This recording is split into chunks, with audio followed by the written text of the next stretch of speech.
Mr. Onovo, yes. Nigerians will want to know precisely because it will gladden. No, just a moment. Just a moment. If I may, so that we put this in perspective. Yes.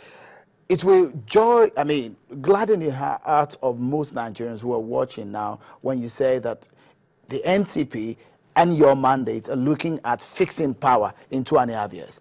Very easy. Now, we want to know in specific terms how you hope to do that. It's very simple. It's just what will you do differently? Excuse me, sir. What would you do differently? Excuse me, sir. It's just like saying you will get a generator for your house and have it running and working in 3 days. You can actually do it in 2 days. And maybe one day if you plan it properly. Because all you need to do, engage the installation people or engage the supplier of the generator to do the installation and the times. Have them do a survey before you buy, so that they come with all the installation equipment and install. It's the same thing. What do you think PHCN or Gencos, what do you think they do? You think they do some Shango mysticism? If you go to a power station, it's generators. Whether they are gas turbine generators, or they are hydroelectric power generators, or they are solar panel, it's generators. What do you think, in your own right, what do you think is a problem of the power sector in Nigeria? It's not what I think. Everyone knows what the problem is. And what is it? There are 3 sides to power supply. And that's why you talk about discos, Gencos, and the transmission company. Those are the 3 parts. You generate power. You have to transmit it. Basically, that is long-distance transmission. When you have transmitted it to the place where you want to use it, which is maybe a city, which is maybe Sherry, you step it down and you distribute to the consuming units, which is your house, my house, Channels TV. So that's when you hear Gencos, transmission company. Gencos are generating companies. Transmission companies transmit the power. Distribution companies distribute it to consuming units. And the powers come in different regimes because you have higher voltage in transmission, lesser voltage in distribution. Now, the problem so far, historically, we have been able to transmit all the power we have generated. That's number 1. Number 2, just like the refineries, installed public power capacity in Nigeria is over 8,000. But because of the Nigerian factor, poor maintenance, poor operations culture, corruption, it has degraded to this 3,000 that you talk about. It shouldn't have degraded. We should have been able to maintain the 8,000 to start with. Unfortunately, we're not able, and we're struggling with 3,000. Now, for you to ask this question, let me just refer you back to the 2007 power probe, 2007-2008 power probe. What did we discover? It's the Nigerian factor. A lot of this money comes back in elections. And I heard you talking about major parties. How are they funded? You didn't talk about it. What do you mean by a major party? NCP is the oldest party in Nigeria, older than the ruling party. We were founded in 1994 in defiance of the ruling military government. We have a history, we have a legacy. We were founded by Chief Ganifa Himi, SAN, SAM, LLD. We have a history. Now, Onaiko is not a politician, Cardinal Onaiko, Cardinal Archbishop of Abuja. He said that Nigeria has never had free and fair elections since 1999. Everybody knows that. Now, if you have an illegitimate government in place, I think it's out of place for you to expect it to perform. Because if a government is not a product of a free and fair election, it's illegitimate. So, in Nigeria, if we want to get it right, we must do what is right. As long as we continue doing what is wrong, we're going to get it wrong. This wishful thinking that I can do the wrong thing, there's money to do a road, I steal it, send my children abroad to go to school, then the road will fix itself by some magic or voodoo. That is silly. All right. Of course, a lot of Nigerians are still itching to know in specific terms how you hope to fix the power. But let's quickly move. One sentence answer. You revamp the existing power stations, upgrade the ones that you can upgrade, and build new power stations. Very simple. All right. Let's quickly move into some other issues, sort of because of our time. Now, with what we have on ground now, we're moving into this election. Your party, the NCP, seems to have some very lofty ideas about how this nation can move forward. In your own sense, this election so far, the preparations of INEC, the PVC distribution, has it been good? Do you think we're on the right step towards achieving a free, credible election? Well, INEC has had problems, and instead of INEC improving, I will not or I'm not able to tell you that INEC has improved. The Anambra elections, you had about 20% voter turnout. Not because the voters didn't want to vote, but because the voters got disenfranchised by INEC. Your station was there.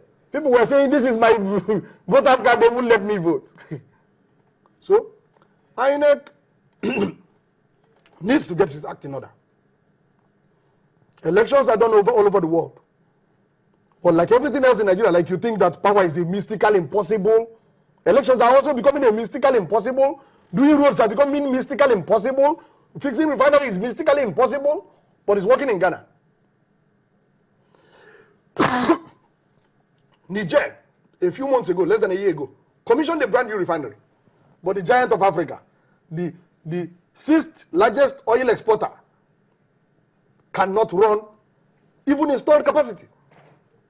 There are 4 refineries in this country. Old Port Harcourt, New Port Harcourt, Warri, and Kaduna. With those 4, you have a total installed capacity of 445,000 barrels per day. Now, refinery yield for that, including after deducting for losses and everything, you can get 40 million liters of PMS, which is called petrol, premium motor spirit. If you get that, total estimated national consumption is only 35 million liters. So you don't have to import, even with what is existing. Do you know one of our strategies to improve the economy and to arrest the declining oil price is to boost refining significantly to a point where we are not only consuming self-sufficient, but we're exporting refined products instead of exporting ordinary crude oil.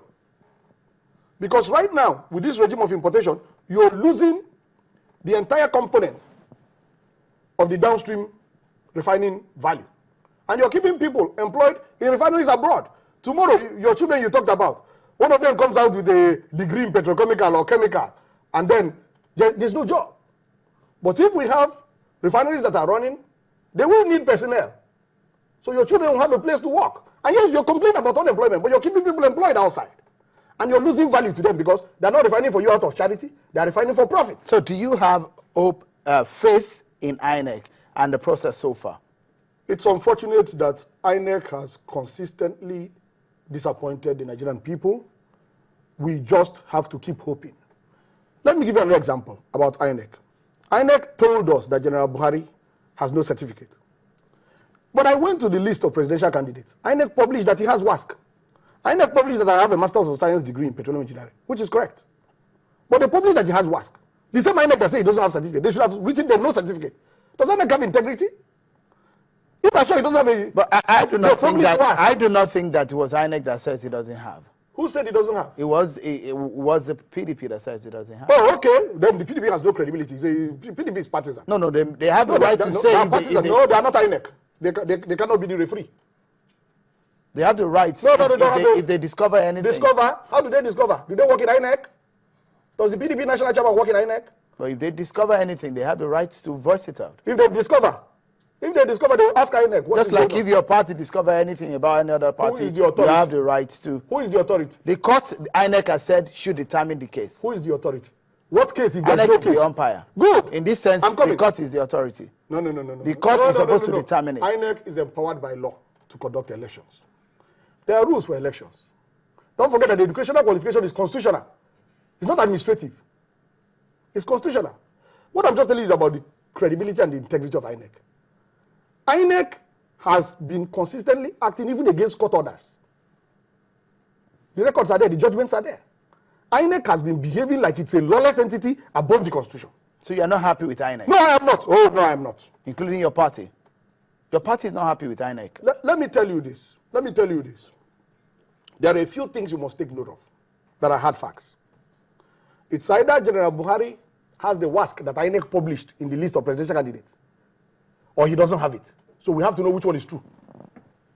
It's either they say he has the WASC like they published, or they say he doesn't have it. So that will let us know what we're dealing with. Because if INEC said he doesn't have it, I'm going to say he must be disqualified. But until INEC says something that's clear, then I can't take a position. All right. Thank you so much, Mr. Onovo. I wish we had more time to discuss, but of course, I know we'll still bring you back on Channels TV to discuss more. Your party has some very fundamental ideas about how this nation must move forward. But I want to wish you luck in your endeavors. Thank you so much, Thank Mr. you Onovo. very much. The presidential candidate of the National Conscience Party, Mr. Martins Onovo, a petroleum engineer.